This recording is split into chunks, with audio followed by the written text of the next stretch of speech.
Good morning and welcome. My name is Pastor Sam Agulian. I'm the pastor of the Armenian Evangelical Church of Las Vegas, which was founded in 2004. And I'm very happy to be with you once again today. As I said, our church is still in lockdown. We are doing this because we want to make sure that everybody's safe. And right now, with COVID-19, we just want to make sure that we won't open the building until we are 100% sure. So, in the meantime, I just like to once again invite you every Sunday to come and join us to a devotional. We can't do a full service. We don't want to do a full service. We'll wait for that. The time for that will come when we open the building. But even though the building is closed, but like I always say, and I don't want this to be a cliche, we mean it when we say our hearts are open, and you can always contact us. But every Sunday, starting 8 o'clock, we would like to come into your home and we would like to do a devotional with you. Now, today, like I said, this is August 16th, 2020, and it's a special day at the Armenian Church. The reason is because today the Armenian Church celebrates Mary, Mother of our Lord Jesus Christ. Mary, Mother of our Lord. And I'm always told that the Armenian Evangelical Church does not celebrate Mary. That's wrong. That's one of the myths that we as evangelicals have to face. And people say, "Oh, you don't celebrate Mary. You don't celebrate the Mother of our Lord." I will tell you that we celebrate Mary, Mother of our Lord Jesus Christ. What we don't do is we don't worship Mary, the Mother of our Lord Jesus Christ. We respect her as a mother of our Lord, who carried our Lord Jesus Christ in her womb for 9 months, but it was a virgin birth. She was impregnated by the Holy Spirit. It was not the birth of our Lord Jesus was not a regular biological birth, but it was immaculate conception. We call it immaculate conception, and I like the fact that it is an immaculate conception, because this was something that God decided to choose a virgin, someone who was holy, someone who was ready. And God did that. He chose that person. It was Mary. And we are very happy about that, that God chose the right person to be the mother of our Lord Jesus Christ. Again, I'm repeating myself. We in the Evangelical Church, we don't worship Mary. We worship the Lord Jesus Christ. He is God. He is the Son of God. He is God. And Mary is the mother that we respect, we love, and we have learned so much from her. And one of the things that also most churches forget to mention is when we talk about Mary, there is something that Mary has done, and a lot of people don't know. And it's a song that she wrote, and it was a song of worship. It was a song of praise. And I would like to read about that today and discuss it with you today. And we find that song, it's called Mary's Song. And a lot of people don't know that Mary has musical talent. So she wrote this beautiful song called Mary's Song, and it's a praise song. And musicians like Johann Sebastian Bach has written a wonderful piece called Magnificat, which is basically a praise hymn. And if you haven't had a chance to listen to Johann Sebastian Bach's Magnificat, you need to listen to that oratorio, that choir that sings it so beautifully. And a lot of choirs have sung it. But we find the song, Mary's Song, in Luke chapter 1. After Mary visits Elizabeth, her cousin, she writes this song, and it is about God's attribute. And I like to read it to you. Luke chapter 1, and it starts here in verse 46. And Mary said, "My soul glorifies the Lord, and my spirit rejoices in God my Savior, for he has been mindful of the humble state of his servant. From now on, all generations will call me blessed, for the Mighty One has done great things for me. Holy is his name. His mercy extends to those who fear him from generation to generation." He has performed mighty deeds with his arm. He has scattered those who are proud in their inmost thoughts. He has brought down rulers from their thrones, but has lifted up the humble.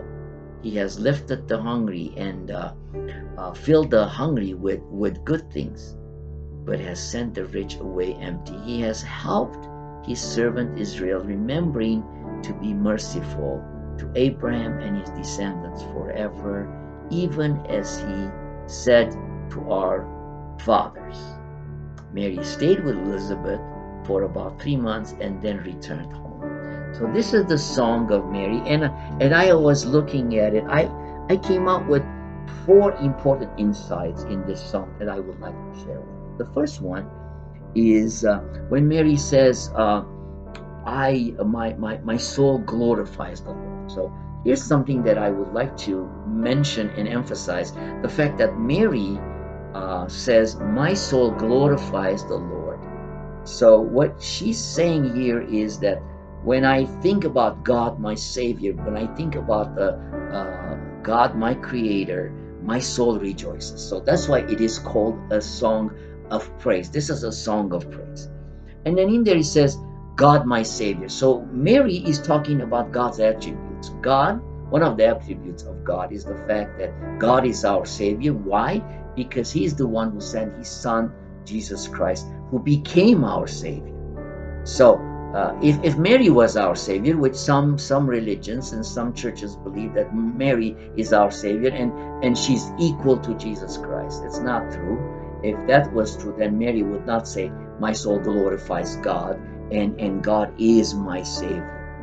If she was equal to Jesus, then she was going to be the Savior, but she's not the Savior. She is basically a created one. She was created for a special purpose, and her purpose was to be the mother of our Lord Jesus Christ. So she calls God the Savior. There's only one Savior, and that's Jesus Christ, and who is God, who was the Son of God, who was God. The second attribute of God, she says, my God is a mighty God. She mentions the word mighty, which is El Shaddai in Hebrew. The El Shaddai God, the mighty God, is the one who has done great things to me. So God is my Savior through Jesus Christ, and then my Son Jesus Christ is the Savior because He is God.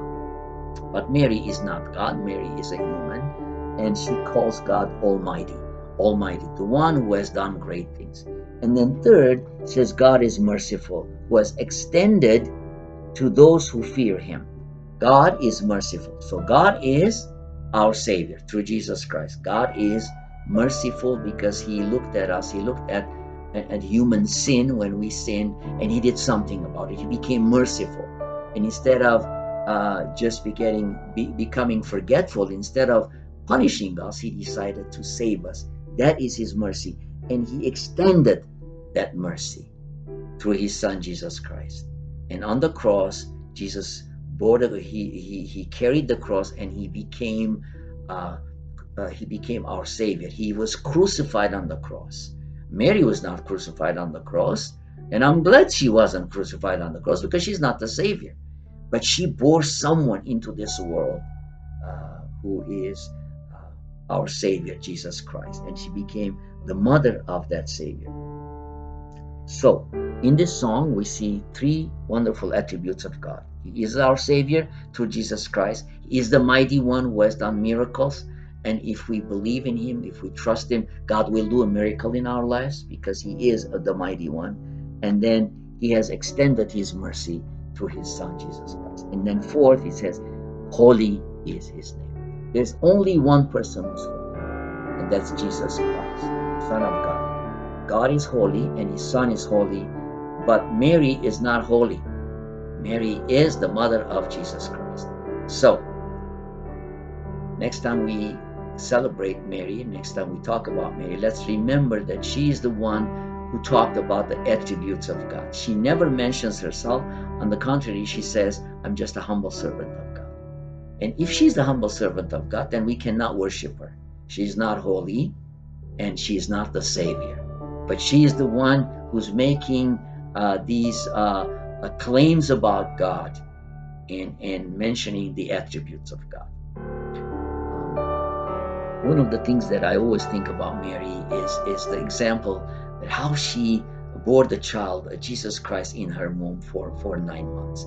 And when we look at that picture, that is also a picture that should remind us, just like Mary bore Jesus physically in her womb and she became the mother of our Lord, in the same way we can bear Jesus in our hearts, and he can come and live into our hearts, and we can accept him as our Lord and Savior. That's a wonderful picture. Every time I think about Mary, she was willing to become the mother who carried up our Lord in her life. In physically, she carried Jesus for 9 months and took care of him, and became one of the greatest mothers in the world, the mother of mothers, I like to call her. And in the same way, I invite you to be like Mary, but spiritually. Invite Jesus in your heart and carry him in your heart, not just for 9 months, but forever. And when you become his child and when you accept him as your Lord and Savior, you become like Mary, who accepted the Lord both physically and spiritually, and accepted the Savior and called him the Savior of the world. I'm going to conclude with a prayer, and as I pray right now, I'm going to invite you to come and accept the Lord Jesus Christ as your Savior, if you haven't done it.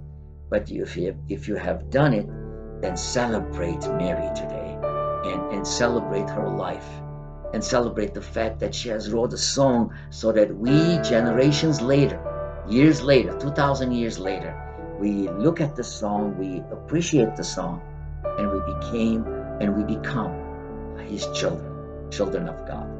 God bless you all. Let us pray and invite him into our hearts, if we haven't. But if we have, then let's rejoice with Mary and her song. Father, we are so thankful for Mary. We are so thankful for the fact that you chose someone who was pure, someone who was worthy to carry your son, Jesus Christ. And just like she carried your son in her womb, today we are called to invite your son into our hearts, not just temporarily, but forever. Because when Jesus comes into our heart, we become your children, and the Holy Spirit becomes our advocate. Holy Spirit becomes the one who lives in us and leads us and guides us. So help us to be like Mary, Lord. Help us to, if we don't know you as your personal Savior, we come to you today, and I pray for those who haven't. And if we have, Lord, we thank you, and we honor you, and we rejoice with you, and we sing with Mary and say, our hearts and our souls magnify you, Heavenly Father, and his Son, Jesus Christ. Amen. Well, folks, we look forward for another week. Next Sunday, we at 8 o'clock, starting 8 o'clock, we invite you to come and join us, these devotionals, and as we celebrate another Sunday with another passage from the Word of God. God bless you. Be safe, be wise, be practical, and if you don't have to go out, don't. But if you do, please use universal safety and precaution, and use your masks, and practice social distancing. Be safe. God bless you, and be with you. Paul, when he ended his letters, every time he ended, he said, and now may the grace of our Lord Jesus Christ, love of the Heavenly Father, and the fellowship of the Holy Spirit be with each and every one of you. Amen.